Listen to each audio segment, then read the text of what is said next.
Is when you start. When we start at 10:01? No, we start at 11:01 on Monday. But on Wednesday and Friday, we start at 10:06.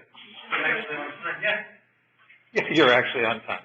And I have, my mom's having part of the deck built, and they have like concrete mixer, and then still happens my brother's car engine needs to be removed. So they're doing that too at the same time. So it's a nightmare on the gas. Oh, okay. Yeah, sounds like it. Okay. Just a reminder that the homework number 5 is due this Friday, and then you should have available, at least I know everybody in the classroom here has homework number 6 that's due a week from today on the Wednesday, October 2nd. Somebody remind me, though, here in class, at the end of class, to pass out the take-home quiz, which is also due Wednesday, October the 2nd, all right?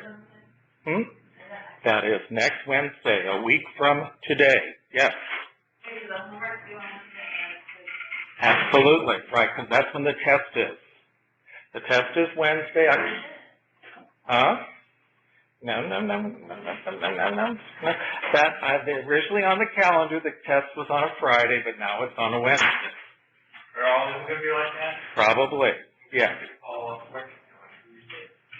Well, whatever it takes, okay? But the test is on Wednesday. I did announce that the last time also. The test is on Wednesday, October 2nd. And by Friday, I'll also have available to everybody a facts and formula sheet, things you need to know, and also a practice set that I will post the solutions to, and that's an ungraded practice set just for practice, all right, in case you need some more practice. All right. The test then is going to include everything in Chapter 7 except for 2 sections, 7.6 and 7.7. All right. We'll talk about that in a bit, okay? Right there on the board, 7.6 and 7.7. All right? Okay. So let's see if we can finish up here section 7.5. 7.5 is kind of a catch-all section. It involves integration strategies. So basically, ways that you can approach an integral to try to get an antiderivative. Now, I had handed out last time, the first thing you want to see is, well, is the integral on that basic formula sheet. On that formula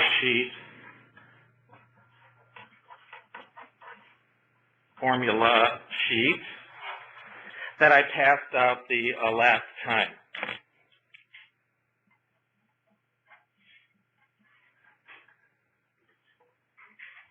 That I passed out on Monday. Okay. And then if it's not something we can get right from there, then we need to look, well, another thing we can look at, can we simplify the expression?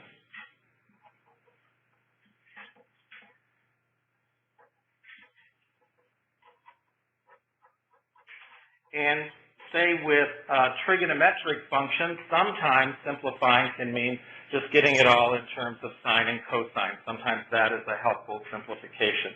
Not always, but sometimes. There isn't, unfortunately with integration, it's kind of an art, and sometimes there just are no hard and fast rules that can cover everything. The next thing we look, and this is stuff we looked at last time, is there an obvious U substitution that we can do?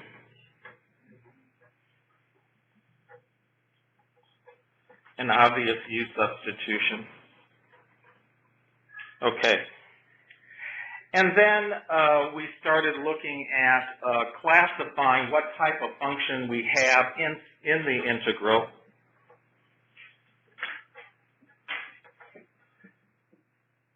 Classify the type of function in the integral. All right. And so one of the things we can look at is, are they all trig functions? Like, are they all sines and cosines? Are they all tangents and secants? Okay. I don't know. Is somebody hearing something? Yeah. Somebody, hello out there. Somebody's got their microphone on, because either I'm now experiencing auditory hallucinations and need to be taken to an emergency room, or somebody's got their microphone on out there because I'm hearing something from the outer regions. So please check your microphones and make sure that they're turned off so that I don't get distracted by hearing some strange little sounds. Okay. Okay. And then that's from that section 7.2 if we have all things like sines and cosines.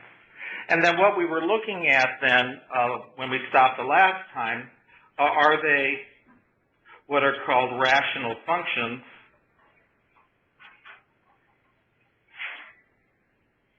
Which means something like a polynomial over a polynomial, and there we can use partial fractions.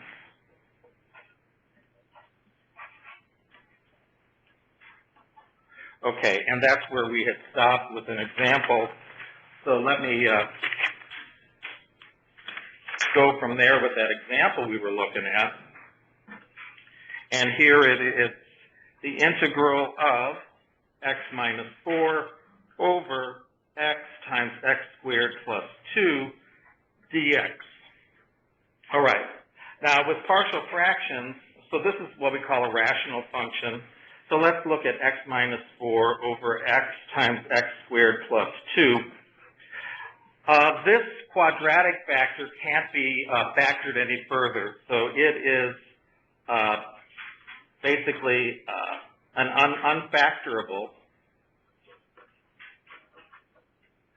All right. And also with partial fractions, you always want to see if the degree of the top polynomial is smaller than the bottom polynomial. The top polynomial has degree 1. When we FOIL the bottom polynomial, it has degree 3. So we're okay there. All right. Now we want to then put this in terms of the individual factors here. So here we have a factor x, and we'll put an a in front of that, on top of that rather. Here's an unfactorable quadratic, so we'll put that down below. But instead of just a b here, we have to put bx plus c, a linear term there with two unknowns. And then, of course, then we multiply everything by the least common denominator here, which is x times x squared plus 2. And we end up with this equation then, that x minus 4 equals a. Now, when we multiply a over x by our least common denominator, we still have an x squared plus 2. And then plus the bx plus c, let's put that in parentheses. When we multiply that, the x squared plus 2 cancels out, but we're still left with an x. All right. And I think what I'm going to do with this then is basically distribute this out. So I've got a x squared plus 2 times a plus, let's see, bx times x is bx squared plus c times x cx. All right. And so we see that we have 2x squared, so therefore let me just combine their coefficients as a plus b, and that's times the x squared. Then let's put the cx next, and then we have the 2a. All right, so that has to equal x minus 4 on the left-hand side. So one thing you can see, hopefully right away, is we have minus 4 has to equal the 2a on the other side. We have to equate the constant terms, so minus 4 equals 2a, so therefore a is equal to negative 2. All right.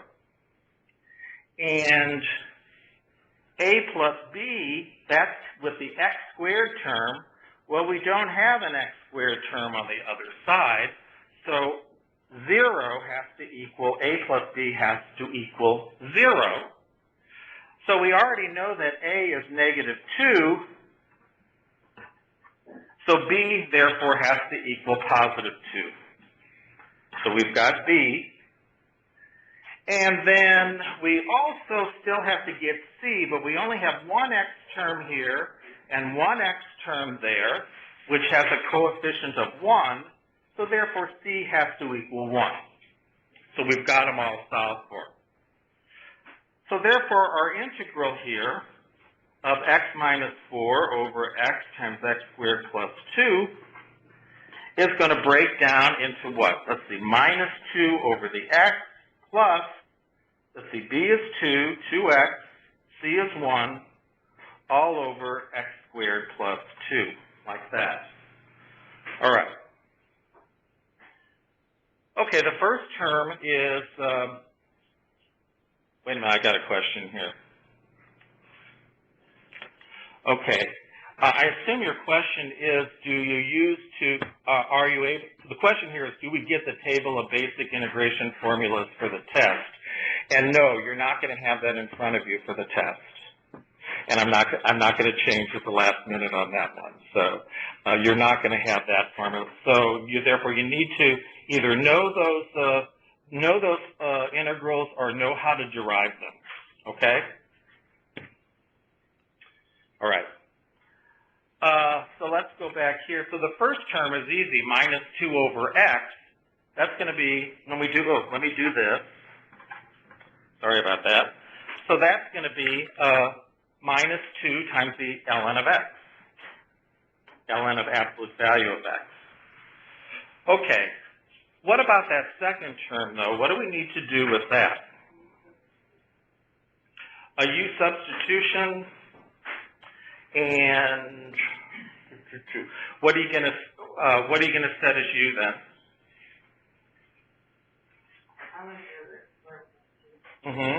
Okay, so that gives, so let me just go down here. So if you have u equals x squared plus 2, then du is what then? Negation. 2x dx, right? Okay, all right. All right, now let's look what we have on top though. That's good for part of what we have on top, right? We also have a plus 1 in the numerator that we have to deal with. So any suggestions on what to do with that plus 1? Yeah, that's what you initially want to do, and then once you split it up into 2, then you'll do the U substitution that Nikesha did for the first one. So let me just put 2 arrows here. So we're going to split up the numerator as 2x over x squared plus 2, and then a second one, 1 over our denominator, 1 over x squared plus 2. All right. And then with the first one, we're going to do that U substitution, and we end up getting what? So that gives us 2x is equal, 2x dx is the du, and the x squared plus 2 is the u. So we get we'll end up getting another natural logarithm there for that second one. So let me put down so far what we have. The first term we figured is minus 2 natural log of the absolute value of x. The second one then is going to be the ln of the absolute value of u with the u substitution, and so that's going to be the ln of x squared plus 2. That's our u. So we've gotten 2 of the 3. Now we still have this third one here that we have to get, and this is where I want you guys. This is easy if you remember this formula, which is on that list.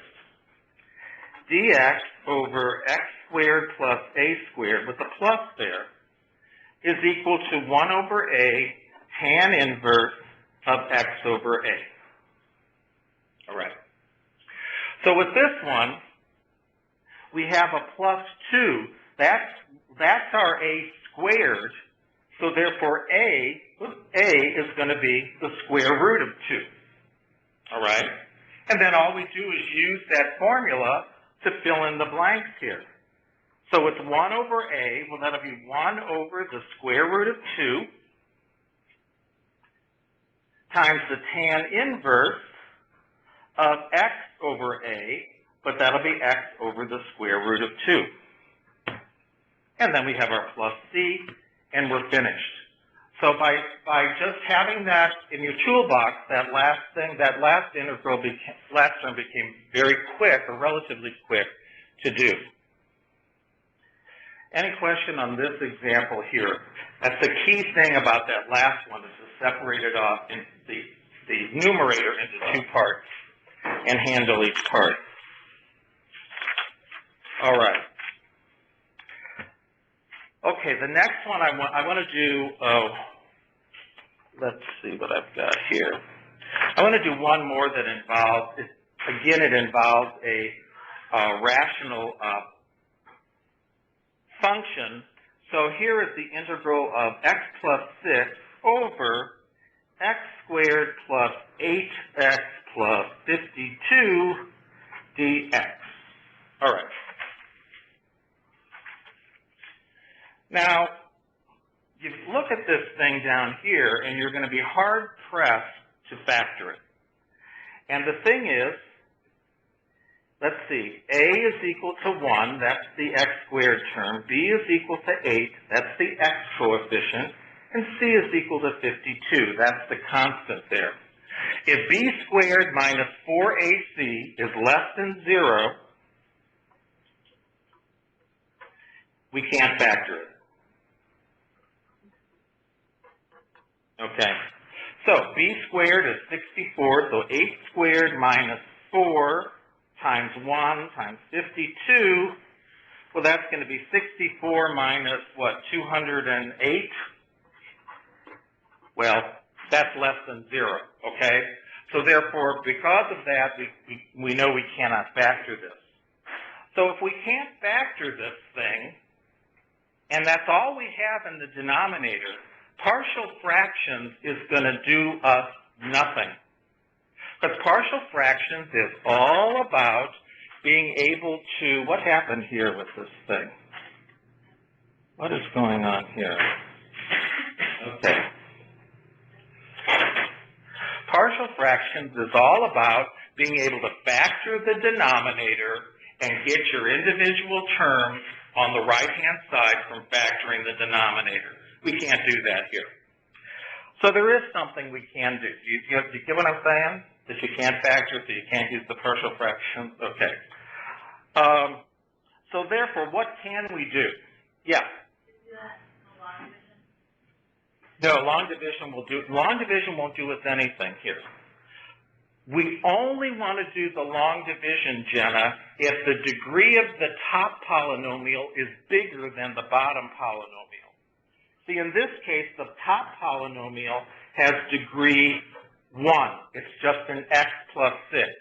The bottom polynomial has degree 2. So we don't have the top polynomial being a bigger degree than the bottom, or equal degree than the bottom. So that's not going to help us either. The quadratic formula? No, that won't help either. Completing the square is what's going to help. So Jordan is right, completing the square in the denominator. So what's our recourse here? Complete the square in the denominator. I am going to warn you guys that completing the square is going to be on the test. I pretty much got it made out. So if you've got some difficulties with completing the square, then check YouTube, check your old college algebra book, whatever it takes. I know there's tons of stuff out there about completing the square. So be sure you know how to do that.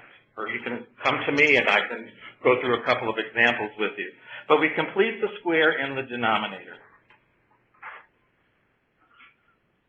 So here's our denominator. It's x squared plus 8x plus 52. All right, with completing the square, first of all, we like to have 1 as our coefficient of the x squared term. We already have 1 as our coefficient. We take our b coefficient, our x coefficient here, divide it by 2. That gives us a 4.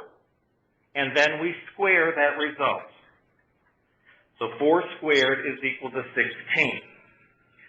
So I can rewrite this denominator like this. X squared plus 8x. Now I'm going to put in my plus 16 that I need to complete the square. But I have to make sure that I retain the basic same denominator. This denominator has a plus 52 in it. I can't change that basic fact. So I've already got a plus 16 here. So what number do I still have to add on to this thing? 36, right. I still have to add on a 36 to have the same denominator. So this denominator then can be rewritten like this. This thing here, the first 3 terms, is a perfect square trinomial. It's x plus 4 in parentheses squared. The 4 is directly from where I divide the x coefficient by 2. So I have x plus 4 squared plus 36. So that's my denominator. So let's go back up here to the original problem. And so we can rewrite our original problem like this. X plus 6 over, denominator now is x plus 4 squared plus a 36 dx. All right. And now we want to look at a u substitution here.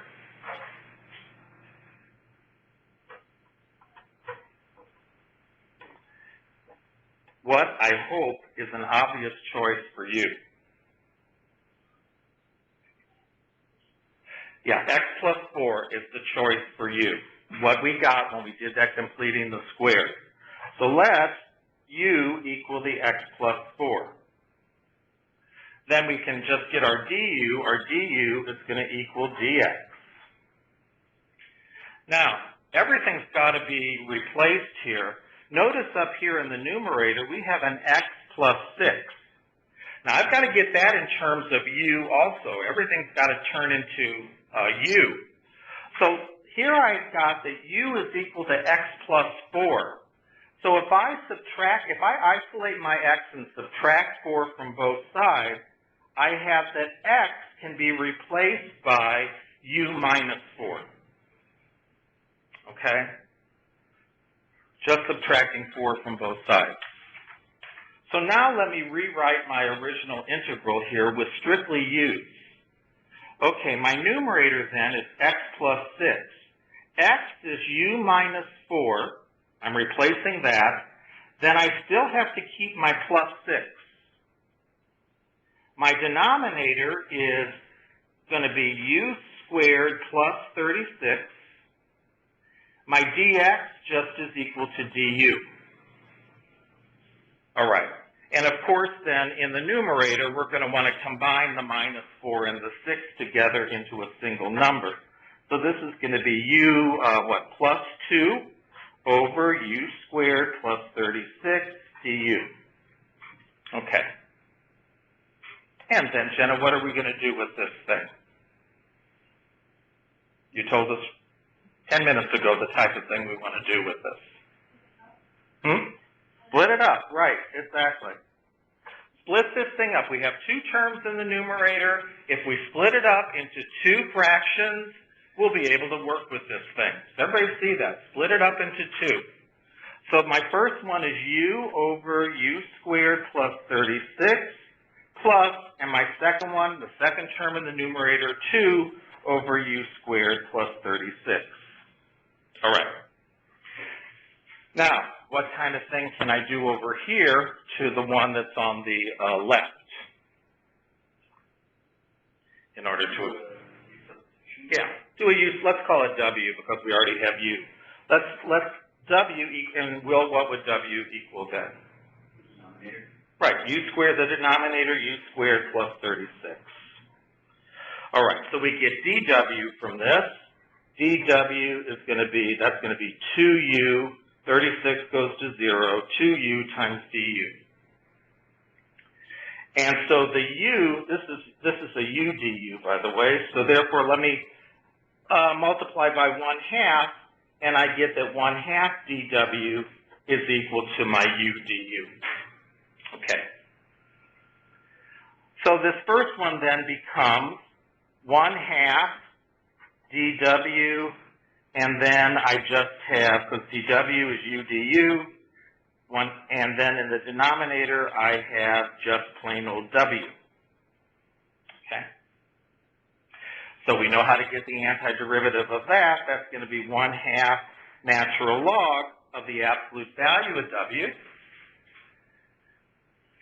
And then it's let's see, what's w? Let's kind of backtrack now, because remember, our final answer is going to be in terms of our original variable.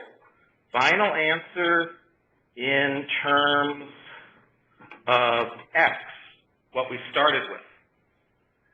So we know that w is equal to u squared plus 36, so this is the 1/2 the ln of u squared plus 36. And then let's go back, let's see, wait a minute, where? Okay, way back up here, u was originally set equal to x plus 4.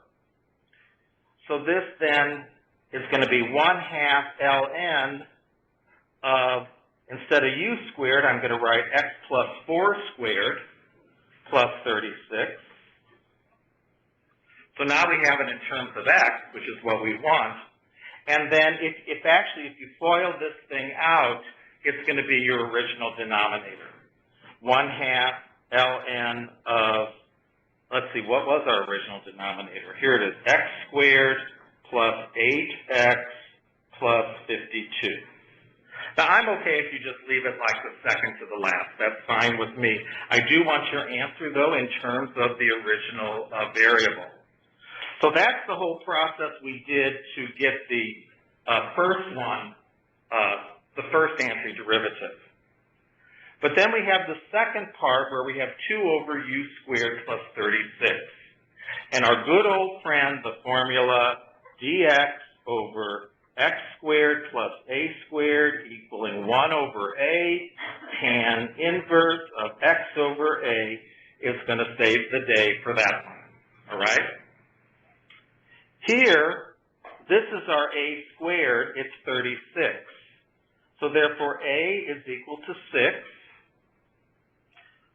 I don't want to forget about that 2 though. So we want to keep that 2 in the picture. So now we're going to have 2 over our A, 2 over the 6, tan inverse,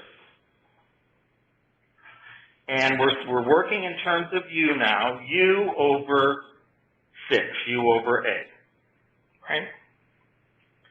All right, then again, we want to get our final answer in terms of X. So 2 over 6 is 1 over 3, tan inverse. Let's see, U was equal originally to X plus 4 over 6. So that is our second part of our antiderivative. And then plus C. So we did end up having to do basically 2 U substitutions for the first part of it, and but then the second part we then could use the tan inverse formula for the antiderivative. Okay, so this is something you need to be able to master how to do something like this. Question on this?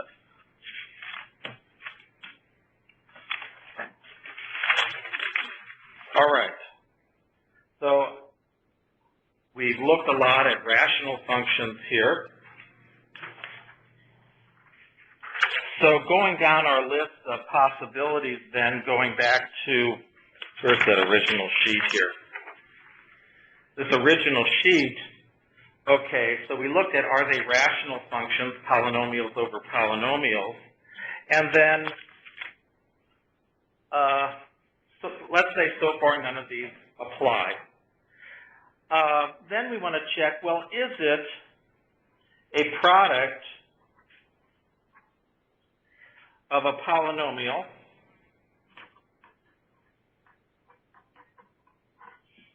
and say a trig function or an exponent function and a trig function.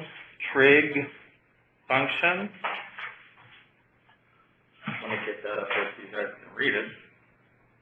Is it a product of a polynomial and a trig function, or a polynomial and an exponent function?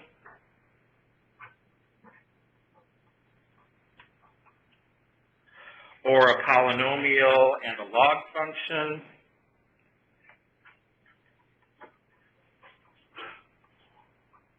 Or a polynomial and, say, an inverse trig function?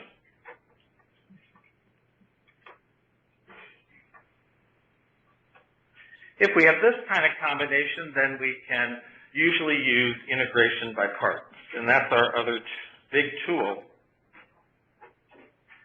integration by parts. All right. So that's the next thing we're just going to look over again. We've already covered this, but let's review it. So let's do, I think we've got 2 examples here with integration by parts. No, just 1 actually. Okay. So let's look at this example here.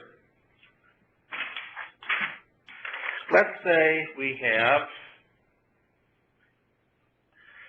integral of 2x to the 3rd times the arctan, or tan inverse, of x dx.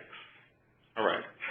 So here's certainly a case we have a polynomial times an inverse trig function, and integration by parts is going to be the key here for this.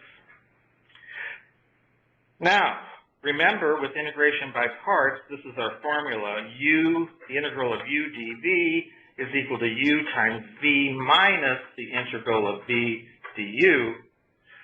So the key here with getting started is, what are we going to select as our u function up there in our original integral? Are we going to select 2x to the 3rd, or are we going to select the arctan as our u function? The arctan? Yeah, it's going to be the arctan, because what's the derivative of the arctan of x?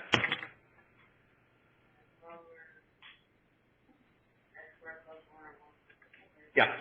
The derivative of the arctan is 1 over 1 plus x squared, or x squared plus 1. And that's going to work, in this case, really nicely when we work in conjunction with this other function over here. So let's u equal the arctan of x, so we get du, and that's going to be 1 over 1 plus x squared times dx. All right. Then the rest of it is going to be our dv. So dv is the rest of it, so that's 2x to the third dx. So now we have to do an antiderivative. So v is equal to the antiderivative of 2x to the third, and that's going to be 2x to the fourth over 4, or 1/2 x to the fourth. So that's our v. All right, let's see what we get here. So first of all, we have u times v. So let's write it as 1/2. Oh, forget that. U times v is 1/2 x to the fourth times the arctan of x. Okay, that's u times v. And then minus the integral of v du. So our v here is 1/2 x to the fourth, and our that's our v, and our du is from that arctangent 1 over 1 plus x squared dx. Let's write that a little bit differently. Let's write that as minus 1 over 1/2 times, let's write it like this, x to the fourth in the numerator over 1 plus x squared dx. All right. All right. So the rest of this problem then becomes, are we able to work with and figure out the antiderivative of this over here?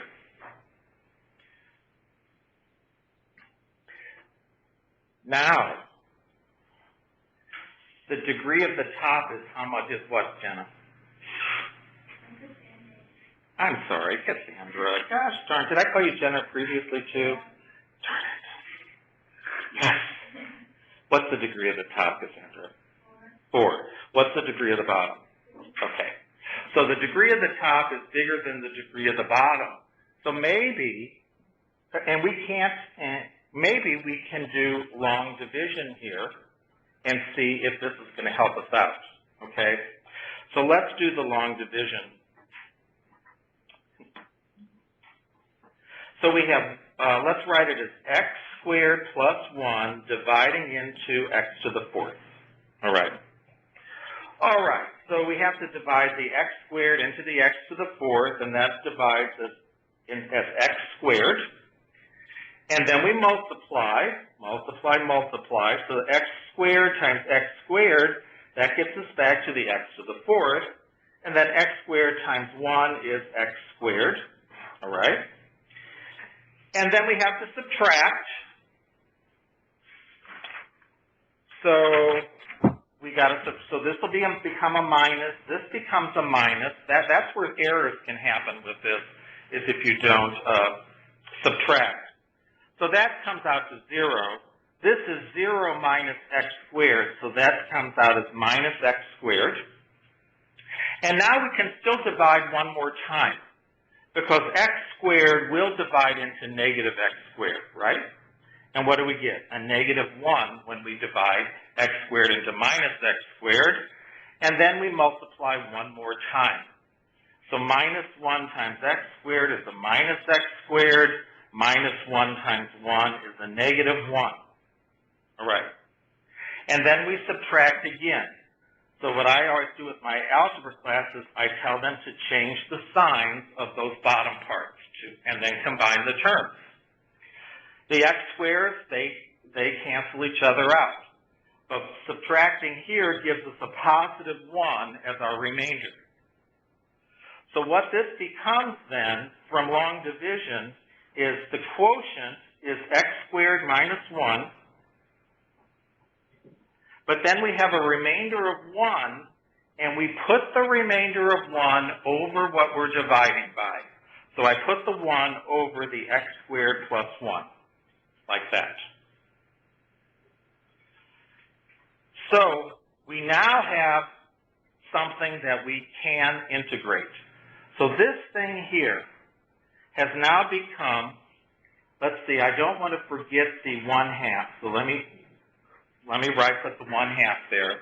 And that's going to be 1/2 times x squared minus 1, that's the quotient, plus 1 over x squared plus 1, close the parentheses, dx. All right. Okay, so we can go term by term with this. I'm gonna keep putting in the 1/2 as I do this.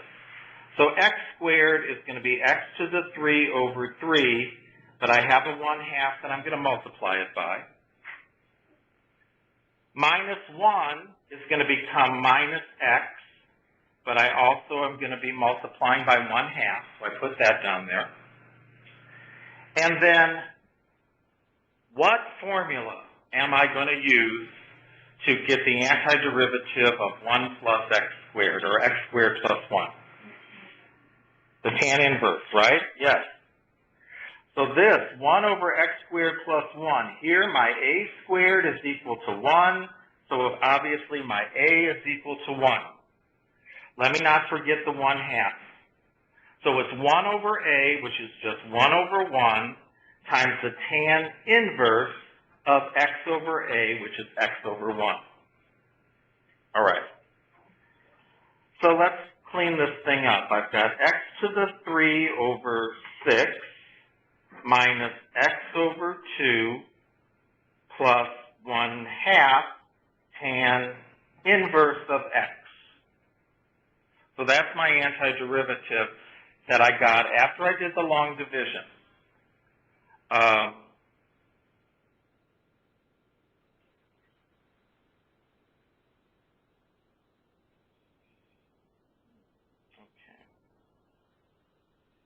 I was trying to think if there was another way I could do this, and I don't want to spend time me just mulling over another way to do this. This is a good way to do this.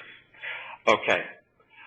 So therefore, let's go to our final answer. Remember, way back up here, and this is one of the problems that you can have with integration by parts, is that there's a minus sign in front of all of that stuff. So therefore, our final answer then for the UB is 1/2 x to the 4th times the arctan of x, and then I need to put minuses in front of all of these results here. So it's minus x to the 3 over 6 plus x over 2 minus 1/2 tan inverse of x plus c. Okay. All right. All right. I think integration is a lot of fun.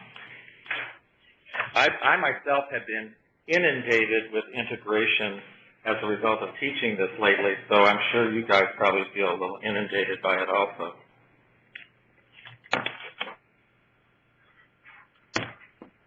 All right, let's look at the next kind of thing then. So let's go back here. We had, okay, is it a product of a polynomial and various types of functions? We can do integration by parts. Well, let's say we still haven't found what the key is here.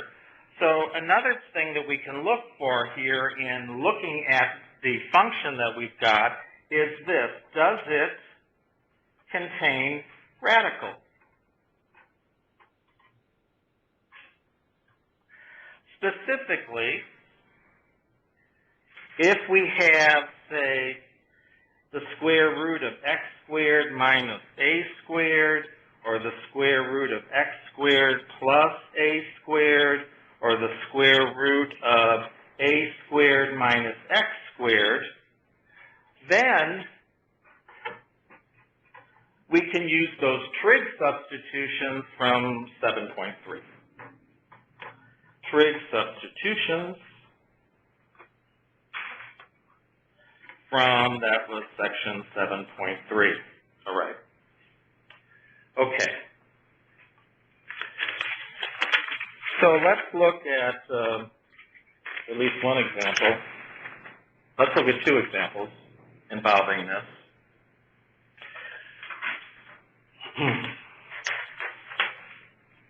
Take a break somewhere along the way, don't worry. All right. How about this one? Integral of x squared plus 1 over the square root of 16 minus x squared dx. All right. So here we have, we've got a radical there. It looks like one of those radicals we talked about. And when you have the x squared after the minus sign, does anybody remember what the trig substitution you use for the x? That's when you have, secant is when you have the x squared in front of the minus sign. Yeah. Yes, sign, right. And in this case, we're going to let x equal, okay, we're going to have a sign, say theta here, but what's the number I'm going to want to put in front of the sine theta? A 4, right. We've got, this is 4 squared, 16, so I want to put a 4 there in front of that sine theta. All right, so that's the substitution we're going to use. So let's get our dx right from there. Dx is, let's see, 4 times the cosine of theta, d theta. And then what does 16, what we have under the radical, what does 16 minus x squared equal? Well, that equals 16 minus x squared is 16 times the cosine squared of theta when we square that. So that equals 16 times 1 minus the cosine squared. I just draw the 16 out.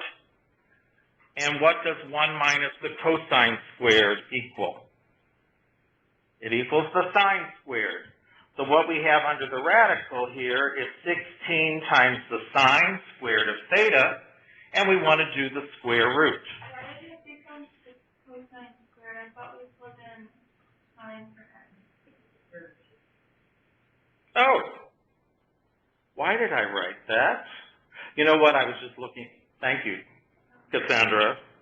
What I was just looking at directly right above it and just duly copied it without thinking. Oops. Sine squared. Anybody else catch that? Out there, did anybody else catch what stupid thing that I just did? Somebody's writing, I think. All right, so that's sine squared. So this is 1 minus sine squared, which is cosine squared. So when I take the square root of that, I get 4 times the cosine of theta. Okay. All right, so let's substitute here in what we've got. All right, in the numerator here, I've got x squared plus 1, so I need to substitute that. So let me use the correct substitution, and I'm going to have, what, 16 sine squared of theta, that's my x squared, and I have a plus 1. And then times, I've got my dx, that is going to be 4 cosine of theta d theta. Let me put a parenthesis around that. And then I've got a denominator, that square root of 16 minus x squared. That's going to be replaced by 4 times the cosine of theta that we got. Okay. And then what you immediately want to do is let's see what we can cancel out before we go any further. And we notice that we have a 4 and a 4 that we can cancel out, and a cosine that we can cancel out from numerator and denominator. So simplify is always something you want to do. So therefore what we end up with then is this integral, 16 sine squared of theta plus 1 d theta. All right. Okay, well, we're making some progress, I guess, but that sine squared theta, that needs to be replaced by something so that we can work with this. Do we remember the formula for what the sine squared of theta is equal to? 1/2 1 minus cosine 2 theta. Right. 1/2 1 minus the cosine of 2 theta. Sine is bad, it's sin, so I have a minus sign there. That's how I remember this stuff. Okay, so I'm going to replace that sine squared of theta by 1/2 times 1 minus the cosine of 2 theta. So let's do that. So first of all, 16 times 1/2, let's just replace that right away with an 8. So we have 8 times 1 minus the cosine of 2 theta. But don't forget, we also have a plus 1 out here. Don't drop that. All right. Okay. Let's simplify this a little bit. What do we have here? We have 8 minus 8 times the cosine of 2 theta. Why don't I combine the 8 and the 1 and get that over with? Just get my numbers together. So 8 plus 1 is 9. And then I have 9 minus 8 times the cosine of 2 theta d theta. Right? Okay. I think I can work with this. Term by term, the antiderivative of 9 is going to become what? 9 times theta, because that's the variable we have. 9 times theta. And then,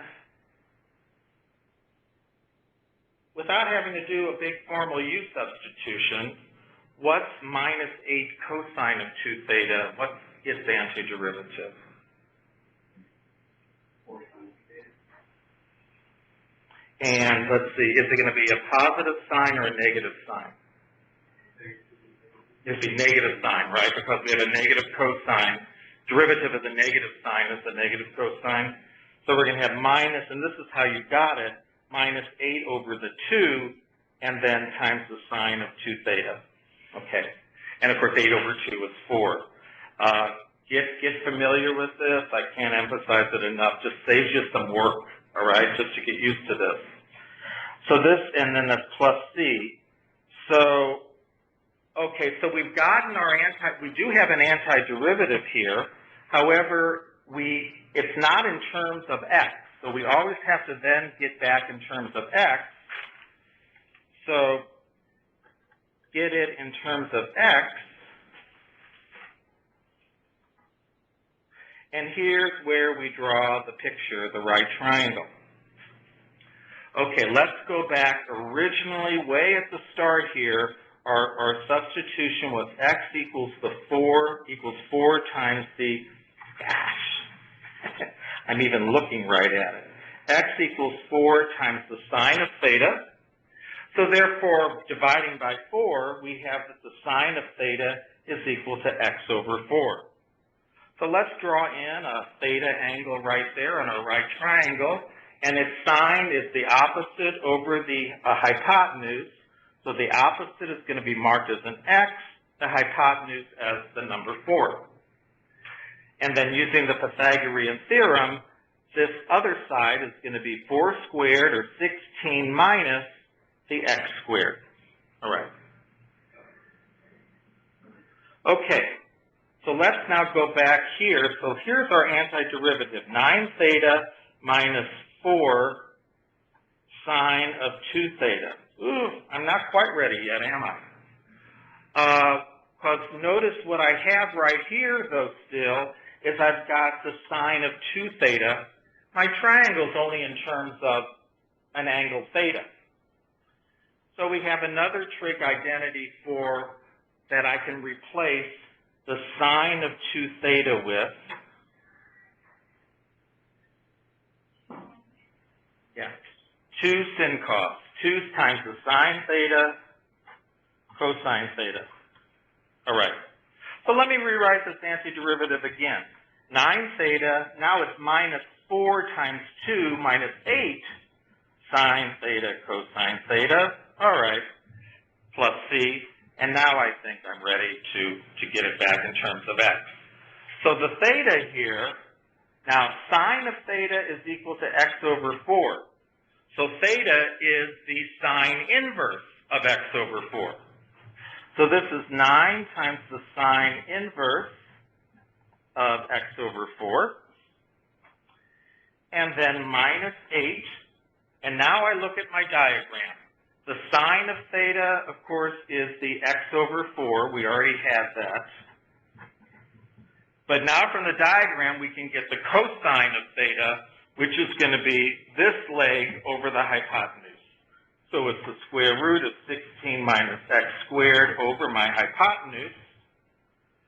And then I can then simplify this to 9 sine inverse of x over 4 minus, what do we have here? 4 times 4 is 16. 8 over 16 is 1/2.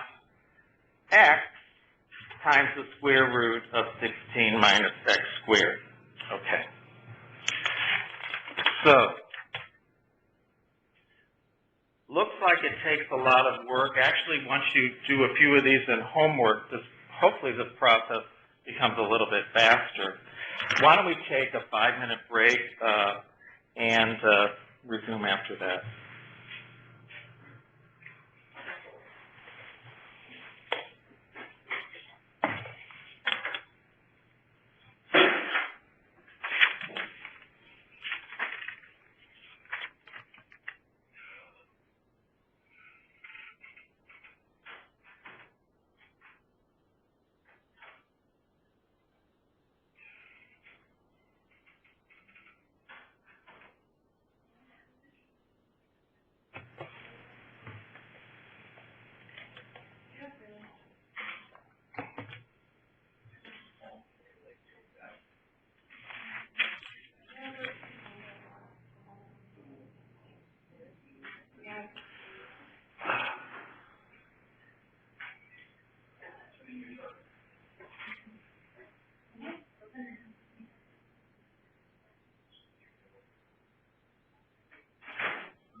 Yeah.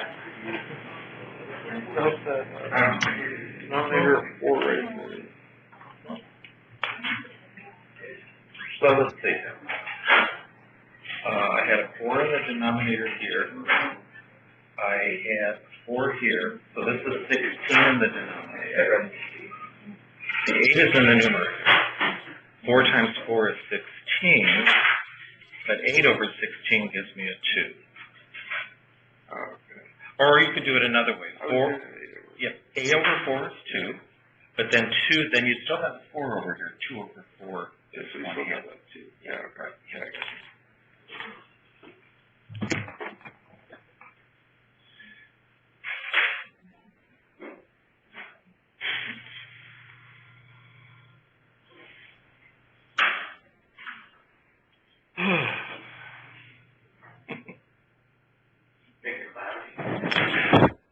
Yeah, is it supposed to rain or just be cloudy? Do we know? I have a weather Oh, good. Well, let us know then, Kyle, please. Nope, it's just cloudy. Just cloudy. Just plain old dull and cloudy today.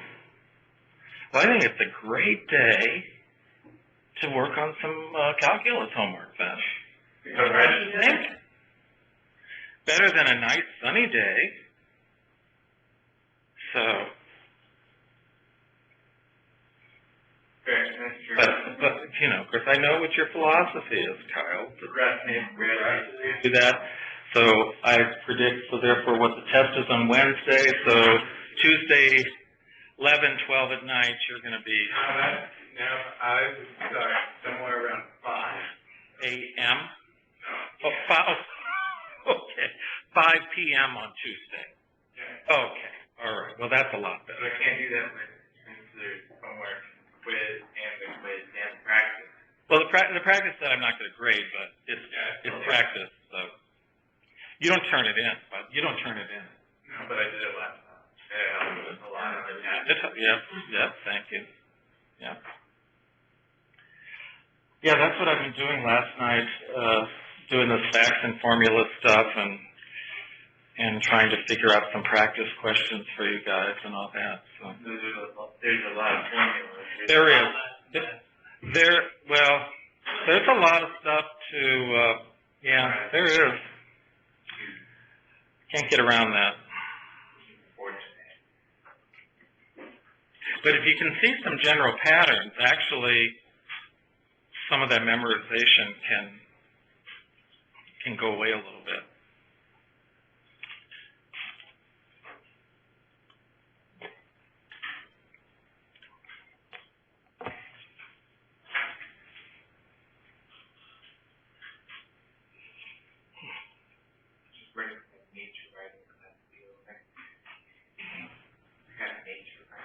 Nature writing. Yeah. I thought you had something where you had to identify the author or what type of author. Well, that was the midterm already. Oh, okay. You're not taking that here then, are you? No, it's online. Oh, it's online. Yeah. Which makes it where there's actual comment. And the stuff that's not. Yep. And writing. Yeah. Ooh, wait a minute. What's this? Uh-oh. Should in the final answer have the square root be multiplied by 2? Wait a minute.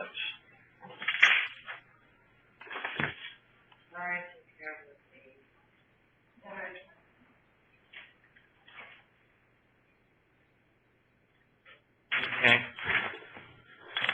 Am I missing something here? I don't think so. Or did I miss something up here? No, I got the 8. Right. 8 over 2. Oh, wait a minute. 8 over 2. That's 4. And then times the 2. No, I mean, the 8 over 4 should be 2 versus 1/2. No, the thing is, there's also another 4 in the denominator over there. Here, there's a 4 here, but there's also a sneaky little 4 right over there under that other one. Yeah, okay.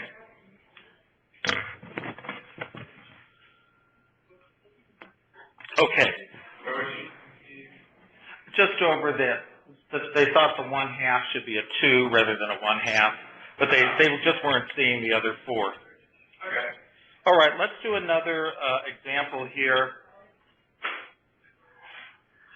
This time we've got integral of this, 27 minus 6x minus x squared. All right. So I do, what's going on with this crazy thing? It goes to nothing. All right. I think that's when I type in something. All right. Again, I want you guys to pay careful attention to this one. This also involves completing the square inside that radical. So the thing is, you can see here we can't do any kind of u substitution or integration by parts. That's just not going to work. So let's hope that some kind of trig substitution works. Now notice here, let's rewrite this a little bit differently. 27 minus, and then let me put a parentheses, and then put the other 2 terms here. So that minus will cover a positive x squared plus a 6x.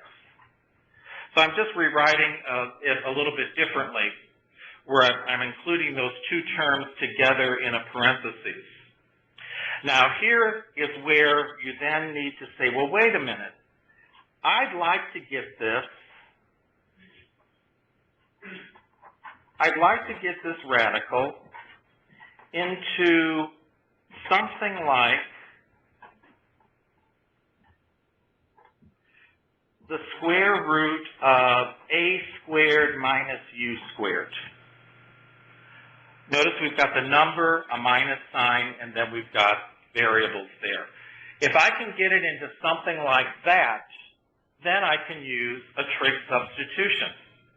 And that's going to involve completing the square. So here, okay, let me rewrite it. We have square root of 27 minus the parentheses is x squared plus 6x. Let me leave some space there, and dx. Now, I want to complete the square here. How about spelling it right? Complete the square.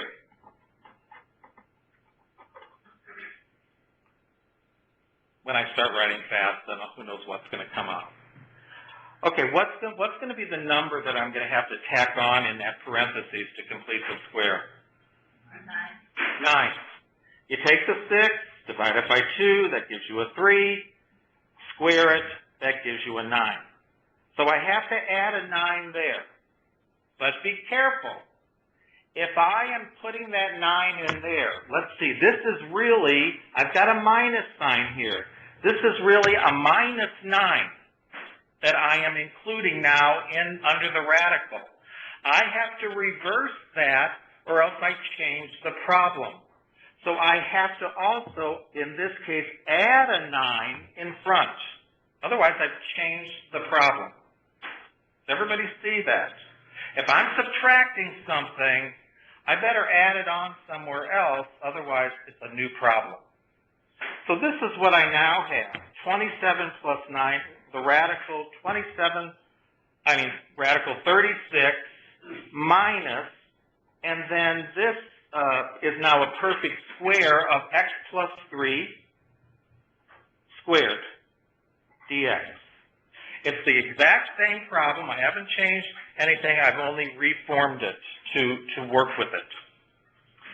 So now I've got my variable. Again, the variable squared is after the minus sign. So I'm going to use a sign. All right? So I'll use sign. All right. So this x plus 3, this whole thing that's squared, x plus 3, I'm going to set that equal to something sine theta. And what's the number I'm going to put in front? A 6 again. Right. Because my 36 here is 6 squared. So this is my basic substitution right here that I'm going to use. Okay. So therefore I get the dx, so that'll be dx is equal to 6 cosine of theta, d theta. And what's under the radical, 36 minus the x plus 3 squared, that's going to become 36 minus, now the x plus 3 is 6 times the sine, so 6 sine theta squared. And of course that's 36 minus 36 sine squared of theta. And I know you guys, when you do this on your test and that, you're not going to be going through all of these steps probably. That's 36 times 1 times the sine squared of theta. All right. And am I doing it right this time? Did I do the right substitute? Yes, I did. All right. And so 1 minus the sine squared is 36 cosine squared of theta. And so the square root then is going to be 6 times the cosine of theta. All right. So now let's do our substitution. We okay with just kind of how I derived all those little parts of it?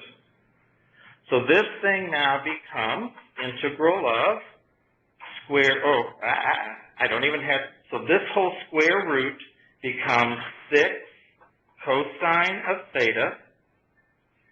There's no denominator here. This makes, you know what, this makes it look like I've got it in the denominator, but it's not. There's no denominator in this particular problem. 6 times the cosine of theta, and then what's my dx equal?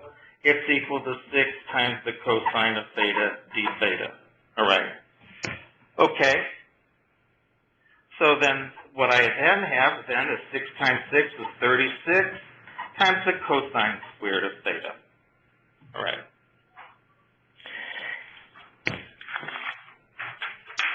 Okay. So then I think this becomes almost, where's the, okay. All right, let's then, okay, I don't know how to do this, but if I replace the cosine squared of theta with what it's equal to, I can then work with that. So cosine squared of theta is 1/2 1 plus the cosine of 2 theta. Cosine is good, we have a plus sign here. All right. So this is therefore 36 times 1/2, that's 18 times 1 plus the cosine of 2 theta, d theta. Right? Okay. So that's, let's just distribute. That's 18 plus 18 cosine of 2 theta d theta. Ooh, something seems wrong here. What did I do? Okay, there we go. All right. Okay, let's get the antiderivative then. Okay, antiderivative of 18 is going to be 18 times my variable theta. Now, the antiderivative of 18 times the cosine of 2 theta, let's think that through. What would that be?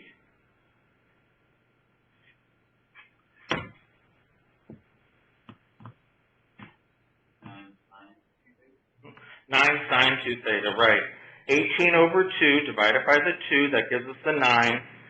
And the antiderivative of the cosine is the sine. Derivative of sine is cosine, so we have 9 times the sine of 2 theta. All right. All right, so 18 theta plus 9 sine of 2 theta, that plus c. All right, that's our antiderivative, but it's in terms of theta. We need to get it in terms of x. Let's at least start the diagram here. These all usually involve drawing a right triangle. And let's put our angle theta in there. Now let's go way back up here to where, towards the beginning, and our substitution was x plus 3 equals 6 times the sine of theta. So if I divide by 6, that means that the sine of theta is equal to x plus 3 all divided by 6. So let me fill in my sides here. The opposite side then is going to be the x plus 3, and the hypotenuse will be the 6. Using the Pythagorean theorem, I'm going to take the square of this minus the square of the other side, and that's actually going to come out to be, where was the, when we FOIL everything, that's actually going to come out to be the same radical that we had at the very beginning for our problem. You can figure that out. 6 squared minus x plus 3 all squared, if you work it out, becomes that. All right, so, okay, the thing is, though, part of our antiderivative, again, just like the last time, has a 2 theta involved with it, so we have to work with that. So how can I then get rid of the sine of 2 theta? That can be replaced by 2 times the sin cos, 2 times the sine of theta cosine of theta. So what we now have for our antiderivative is the 18 theta plus, now 9 times the 2 is another 18 times the sine of theta cosine of theta plus our c. And now we can read right off of the triangle here what we have in terms of x. Get in terms of x. Okay, theta here, the sine of theta is equal to x plus 3 over 6. So therefore, theta is the sine inverse of x plus 3 over 6. So this is 18 times the sine inverse of the x plus 3 over 6. And then what do we have? Plus 18 times the sine of theta. Well, the sine is opposite, x plus 3 over the hypotenuse. And then the times and the cosine is this whole radical here, 27 minus 6x minus x squared. And that's also over the hypotenuse of 6. And other than simplifying, we're finished, plus c. Other than simplifying, we're finished here. Let me just write it here. 6 times 6 is 36. 18 divided by 36 is 1/2. So that can go away, and the 18 can be replaced by 1/2. And we're finished with our antiderivative, right? Okay. Now, we're still on our journey of things that we can try. So this was trig substitution.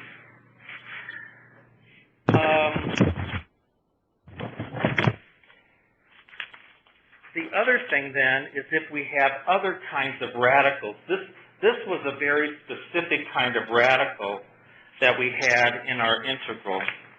So let me say this as a what if. What if we have a radical other than these things like a squared minus x squared and a squared plus x squared and x squared minus a squared? What if we have some other kind of radical besides those? All right. What we generally want to do here is, well, let me start with an example and then I'll indicate what we can do. So here's an example. And you've actually worked with this a little bit already. Let's look at the antiderivative of the ln of the square root of x. And this is all divided by the square root of x dx. All right? Basically, you're usually okay if you have a different kind of radical is by doing a u substitution. Do a u substitution and let u equal the radical. So in this case, we're going to, and let's let u equal the square root of x. That's our radical that we have here. So just let it equal the square root of x. All right. This is kind of how I usually do this. Of course, then we're going to get a du from this, right? What I like to do with this, if u is equal to the square root of x, then that means that u squared is equal to x. I just square both sides right away to get rid of the radical. And then from that, I'm going to get the du. Well, on this side, to get du, I have to bring my 2 down, 2u, and I bring the 2 to a 1, and then I do my du, and then that's going to be dx on the other side. So it's a little bit of the chain rule over here to get the du. I find that easier to do it that way. Another way, though, you could have done it is just go, okay, if u is equal to the square root of x, then du is 1/2 times 1 over the square root of x when you do the derivative times dx, and it'll give you the same thing, there, which leads you to d. If I multiply both sides by 2 times the square root, I get dx is equal to 2 times the square root of x times du. But what is the square root of x from our substitution? The square root of x equals u, so this is 2u du. I find this way faster. I like to do it that way, but you can do it the other way too. So now that we've got things in terms of u, let's do our substitution. So now ln of the square root of x is going to be replaced by ln of u. The square root of x in the denominator is going to be replaced by u. And then the dx is going to be replaced by 2 times u du, like that. So we get it all replaced. Okay, what's this over here? Something here? What is going on?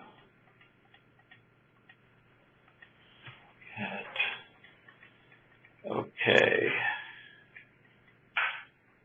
Okay, Chris, you got it. Okay, Chris, you figured out what your question was. All right.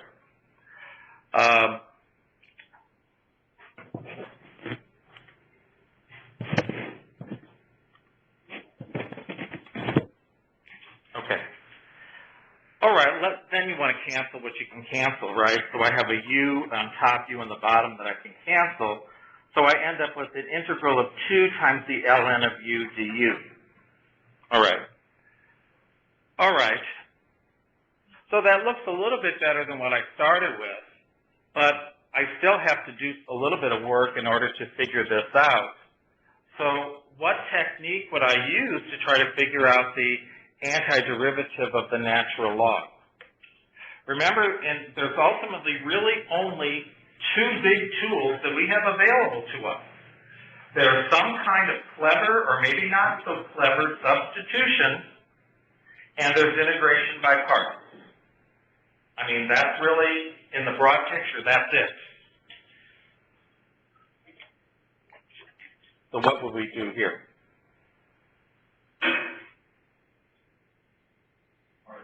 Parts, exactly. We're going to do integration by parts here. That is going to be the key. Okay, so I already used up my little u, so I'm going to put a big U here. What am I going to have my big U equal to here?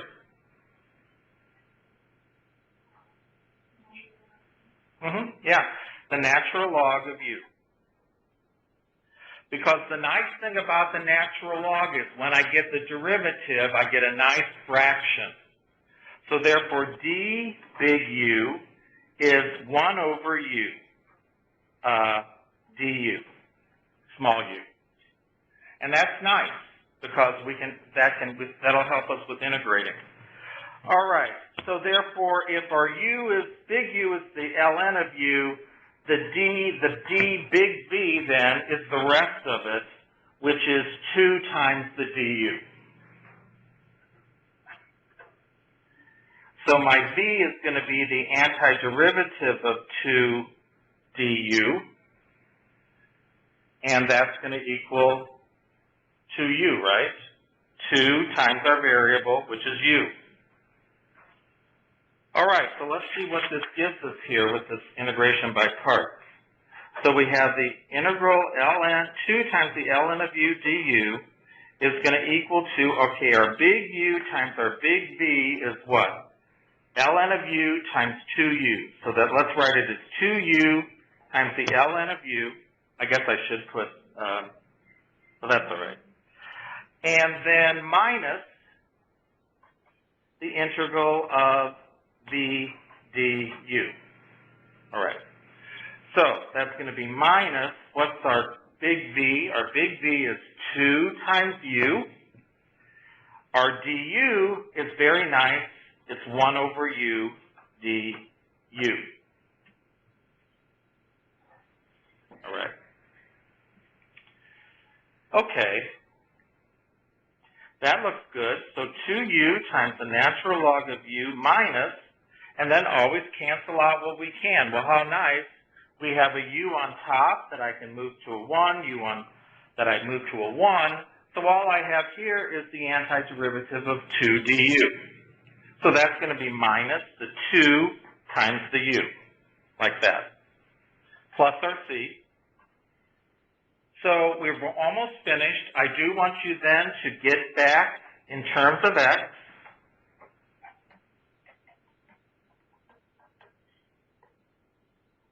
So we remember our original substitution was that our u is equal to the square root of x. So I just back substituted in.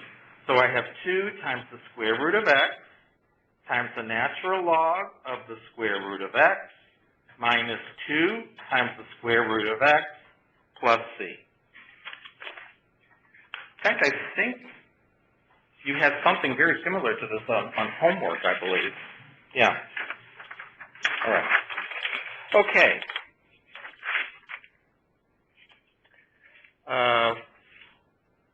So that's one of the radical cases I want to look over here. Here's another one. This is where we have different kinds of radicals. So let's look at this one. 1 over x times the square root of 6x plus 1 dx. All right.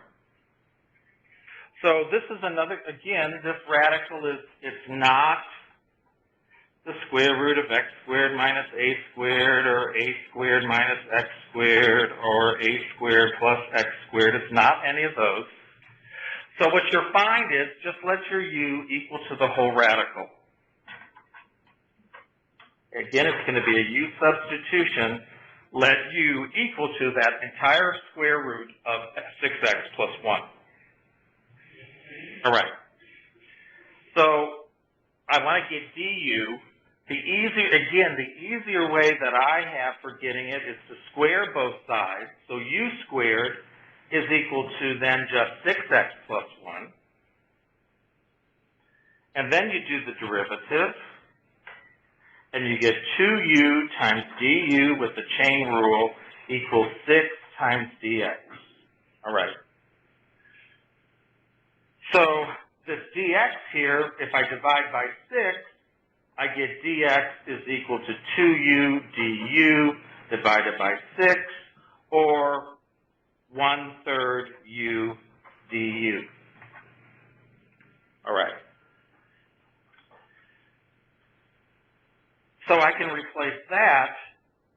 I can replace my radical with u, but I have this lone x in there that I also need to replace.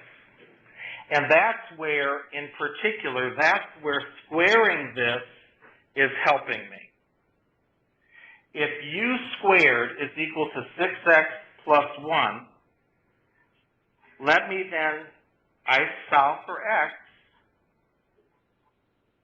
to obtain what x is equal to. So we have u squared is equal to 6x plus 1, so subtract 1, u squared minus 1 is equal to 6x, divide by 6, we get that x is equal to u squared minus 1, all divided by 6. That is what I'm going to replace the x with up here in my integral. Everybody get this thing. We've got to replace everything, so can't leave anything out. So let's see what we get here with this thing.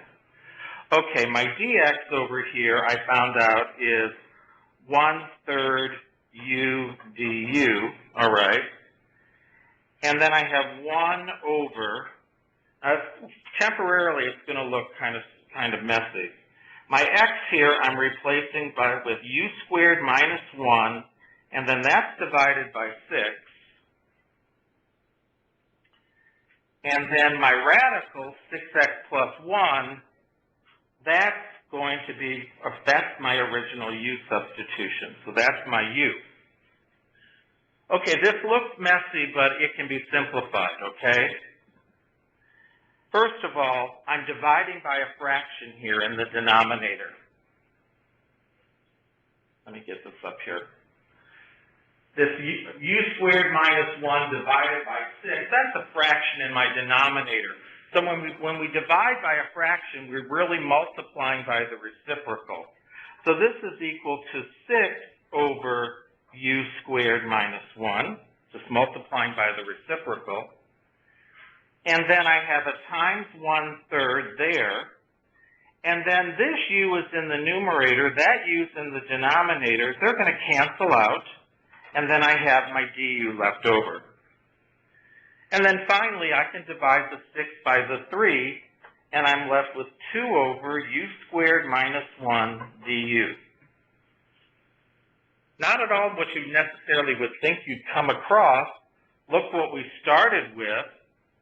That doesn't necessarily at all tell you that we're going to end up with something like this, but that's how it works if you let u be the whole radical. Now we've got this. So how can we solve this one?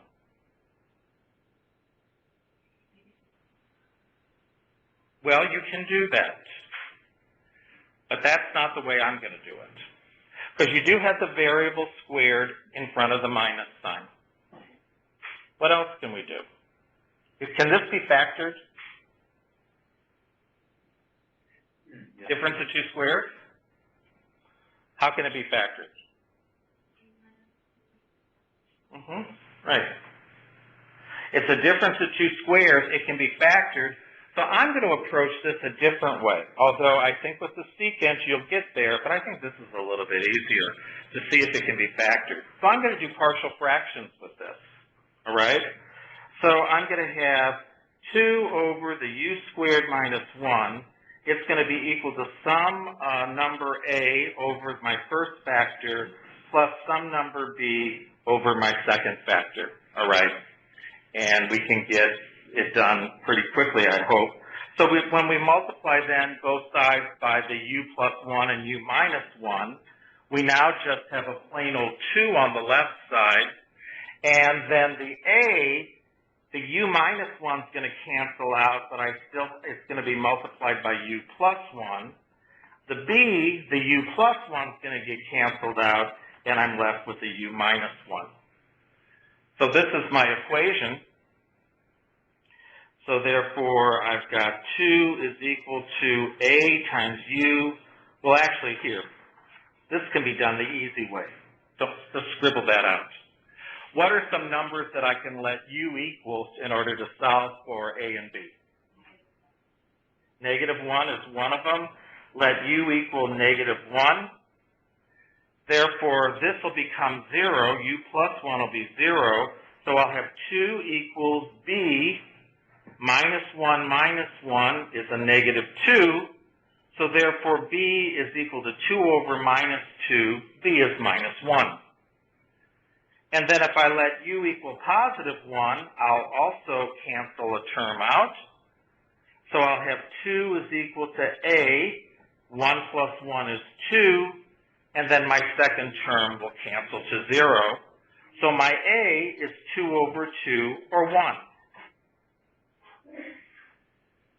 So now I can write this integral 2 over u squared minus 1 du as a sum of partial fractions. So let's see, we have a is integral 1 over the u minus 1. b is minus 1 over u plus 1 du. Okay. Do we have to keep the 2 or just will a and b thing figure in? In other words, do I have to have a 2 over here? No, because we took into account the 2 over here when we solved for a and b. If you look at this thing, if you cross multiply, we have 1 times u plus 1 minus, and then 1 times u minus 1, and it's all over the product here, u minus 1 times u plus 1. Look what happens when we combine the terms up above. The u's cancel out, but now I have 1 double minus 1, so I still have my 2. All right, yeah. All right, so now we have 2 terms there that we can get. They're both going to be natural logs. So I have the natural log of u minus 1 minus the natural log of u plus 1 plus capital C. And then all I need to do then is to get x back in my answer. And so let's see, let's go way back here. My u, let's recall u was equal to the square root of 6x plus 1.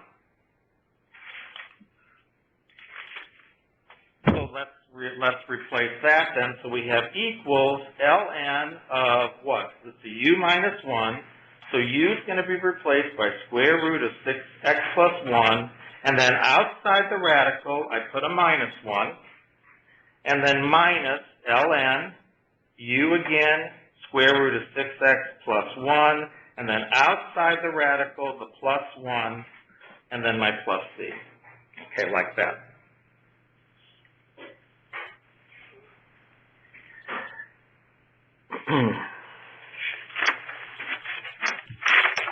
Right. Oh, I think we can make it here.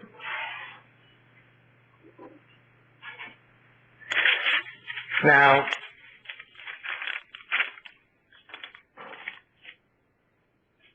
we have a catch-all thing.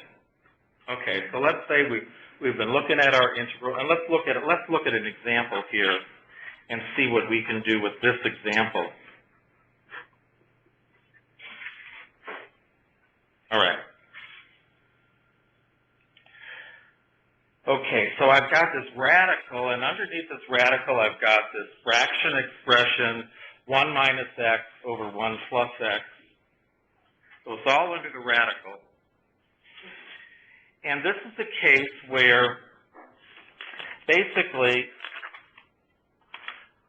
when all else fails, get help. Yeah. No, I haven't, no, thanks, Karen. No, I would have screamed for help, believe me. No, look, don't jinx me now. All right. Okay, so here, this is when, so let's look at this. Okay, well, this can be rewritten as just put the radicals, each one on the top and one on the bottom. So the moral of this story is when all else fails, manipulate the expression.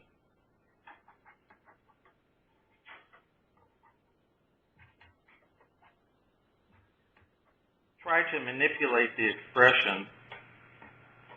And what in the world do I mean by that? Well, that's kind of a catch-all for a lot of things. But in this case, if I multiply top and bottom by a radical, I might be able to really simplify this thing and work with it. So this is what we have right now. If I multiply the top by the same thing, the square root of 1 minus x, and if I do that on the top, I have to do it on the bottom. So multiply the bottom by the square root of 1 minus x, I get the following. On the top now, when you multiply two identical square roots, I'm just going to get 1 minus x, all right? Now, on the bottom, I've got two different things under the radical, but I can multiply them together. When I multiply 1 plus x times 1 minus x, I get 1 minus x squared. You can FOIL it out, and that's what you're going to get, dx. So this is starting to, by this manipulation, this is starting to look maybe a little bit more friendly. Cassandra, now what am I going to want to do with this integral here? Right. Split it up. I've got two terms up above. If I split it up, I'll be able to work with this. 1 over the square root of 1 minus x squared dx. Minus x over the square root of 1 minus x squared. So I split up that numerator. Now, I'm not going to finish working this whole problem because of time purposes. But this one, what kind of trig substitution can I do for this one to work the first integral? I've got the square root of 1 minus x squared. Sine, right. if I use x equals sine of theta, notice here my a squared is equal to 1 and a is equal to 1. I can evaluate that one using that trig substitution. So I use a trig substitution on the first one. Now what type of thing can I do on the second one? Right, and what's going to be my u? 1 minus x squared. Because notice I have a nice x right up on top here. So if I let u equal 1 minus x squared, my du is going to be 1 goes to 0 minus 2x dx, and I already have an x dx up there on top. So I can finish that with a u substitution. Everybody see that? Yes, Thomas? Can we extend the inverse sine? Yes, you're exactly right. It's just going to be the inverse sine. Yes. Right here, this is going to end up being sine inverse of x. Yes. Okay. And again, that's just from remembering formulas, but that's what you would have. The other one you'll do a u substitution with to obtain its antiderivative. So this is where integration can be a test of just how clever can you be when you have to multiply, in this case, top and bottom by a certain radical. I have, yes. Can you tell us like the final answer so we can Let's see here.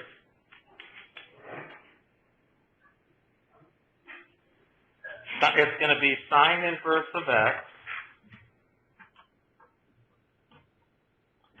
Oh, and let's see. For the other one, we're going to end up with plus the square root of 1 minus x squared plus c. That's going to be, and that should be a minus 1. That's going to be the final answer then for that one. Okay? All right. Now, I think I have time. I just want to get this one more out there, and that finishes up this section. Here's another clever one, all right? Here we have this integral of 1 over the square root of x plus 1 minus the square root of x minus 1 dx. All right. So, notice these two, just doing a u substitution, these two radicals, these have different things underneath them. Oh, I know. Hey, shoot, I know what I can do with this thing, right? I can do this, can't I? 1 over the square root of x plus 1 dx minus 1 over the square root of x minus 1 dx. Can I do that? No, I can't do that. No. You can't break up. You can break up a numerator like that, but you can't break up a denominator like that. But I wanted to get that out there, so that is not the clever little thing we want to do. Again, it's multiplying top and bottom by something. If I multiply the top and bottom by, okay, I've got the square root of x plus 1. Instead of putting a minus, let me put a plus the square root of x minus 1.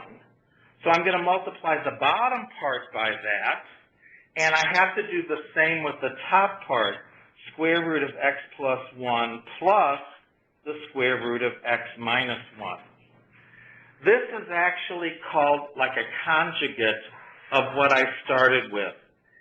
This has a minus between the two terms. This has a plus between the two terms. So you can think of it as a conjugate. But this gives us something very nice, believe it or not. The top is just going to be, well, 1 times the square root of x plus 1 plus 1 times the square root of x minus 1. Okay, that's all I'm going to get on the top. But let's look at what we have on the bottom here. If I FOIL this out, I'm going to have the square root of x plus 1 times the square root of x plus 1. What's that? That's just x plus 1. Now, these two middle terms are going to cancel out. I have minus these two square roots together, but then I have, with FOILing, I have plus the same two square roots together. They're going to cancel out. And then the final thing with FOILing, I'm going to have minus the square root of x minus 1 times the square root of x minus 1. So that's minus x minus 1. Look at what this does here then with my denominator. I have x minus x. The x's cancel out. I have 1 double minus plus 1. So my denominator now has become a simple 2. The top, and this is all because I'm doing this by the conjugate, where I have a minus here, I have a plus here. The top then is my square root of x plus 1 plus my square root of x minus 1 dx. What can I do? Then what can I, last question, what can I do to this one? Split it up and do each one. It's a simple U substitution, and I can get the antiderivative. So there's some cleverness involved also with getting these. All right, that basically finishes up that section then, and then we'll finish up then on Friday.